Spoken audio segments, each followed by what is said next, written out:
So the next pattern is here, the command pattern.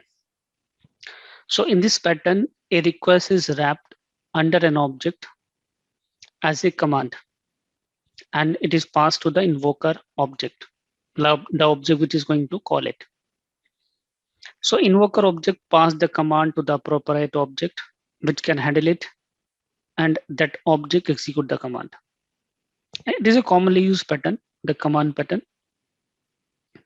So you can see here we having the invoker that is going to invoke our command object. So this is my interface. This is the implementation for the command, and this is the receiver. Okay. So what are the command you will execute? It will receive by the receiver, but it will not execute it directly. The execution would be done through the invoker. If you're looking at the real life example of command pattern, let's say we have in the switch. So actually through the switch, you are giving a command. So what are the various command would be over there? We having the flip down command, flip up command. So on the flip down command, the light will on, and the flip up command, the light will off. So these are the implementation for the I command.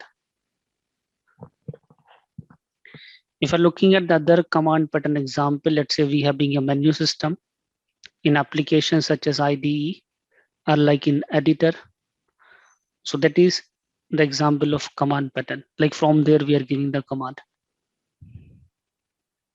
Or through the command, you can also update the UI also. The another example of command pattern can be, let's say, the auditing, logging, even sometimes the communication also can be done through the command pattern over there. Now let's understand the command pattern with the help of an example. So for the command pattern, let's add a new project.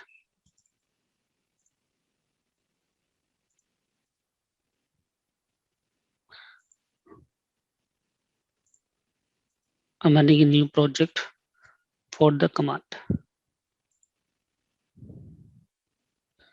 And here I'm taking the example of, let's say, reading the file from your, let's say, the Windows machine, let's say Linux machine, or it can be the Unix machine. So from there, let's say you're going to read, like from the different OS, the file you're going to read. So there would be a I command interface. There we will have a method execute. So I'm adding a interface for the I command.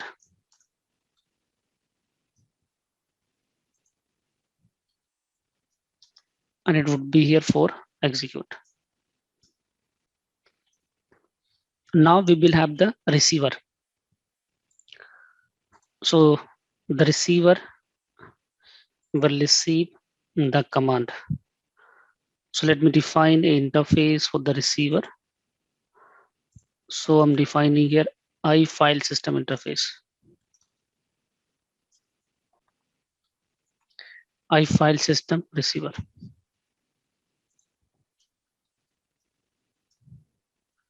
Let me add here a method void open file void write file, and it would be here void close file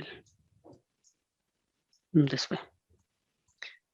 And these file system will have their own implementation. So let's say I'm having this file receiver, file system receiver. Okay, M is missing. So I'm adding here Linux file system receiver.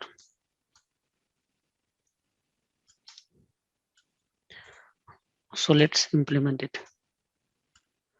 this way. So let's say I'm just adding here a simple message. Let's say console dot write line. I'm mentioning here message. Let's say closing file in Linux OS. Similarly, we will have the opening file in Linux OS,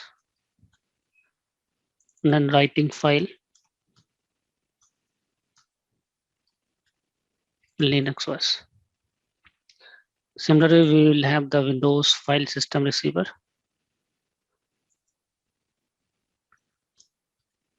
Now let's say Windows. As similar to the Linux implementation, let me define for Windows as well. So it would be here, Windows. So these are the receiver concrete classes. Then for the command, we will have the separate command.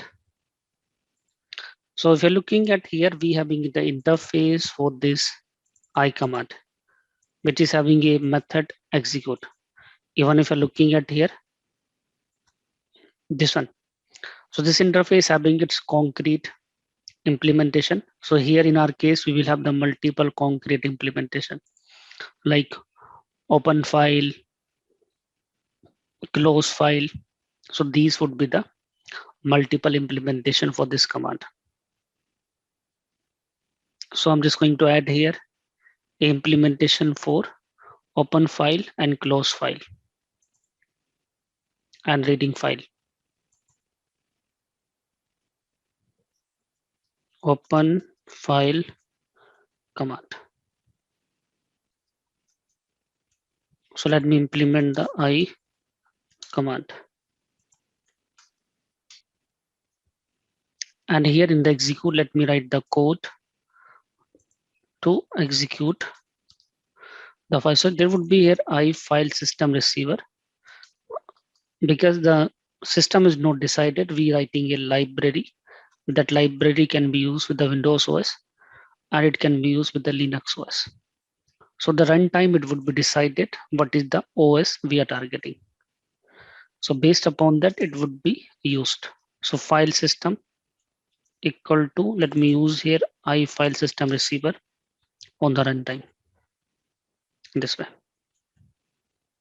So now here we will execute it using the file system, then open file. So this I file system receiver having two implementation. One is for Windows, another one for Linux. So here based upon the receiver, it will open the file, whether it's a Linux one, whether it's a Windows one. Okay. The similar way we will have the another command that is here. So how many are here? Write file. Okay. So we will have the write file and the close file.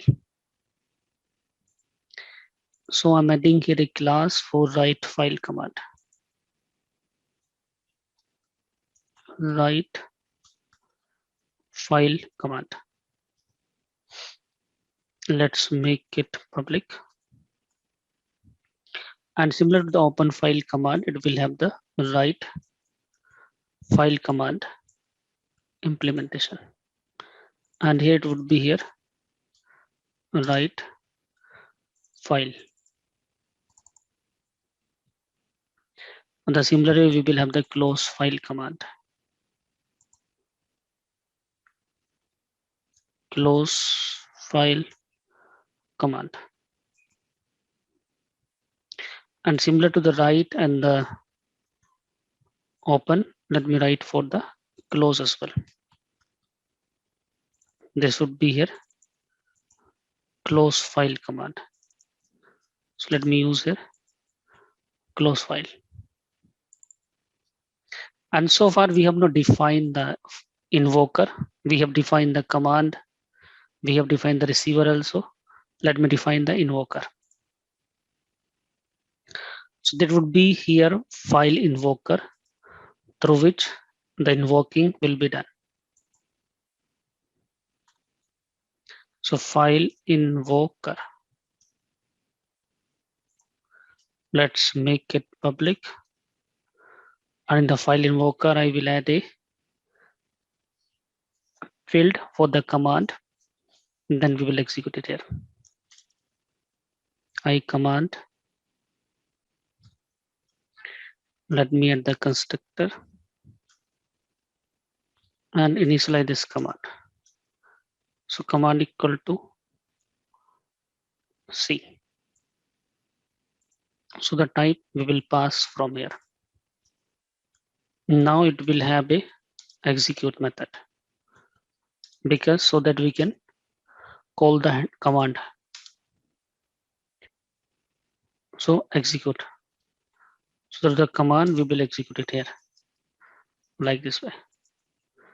So if you're looking at invoker also having the execute, this is also having the execute, this is also having the execute. Same way we have defined the execute here also. Now comes to the client. So as a client, we are using here program.cs file. Now let's start using it. So here first create the receiver object. Create the receiver object. So receiver can be here a Windows file system, it can be the Linux file system.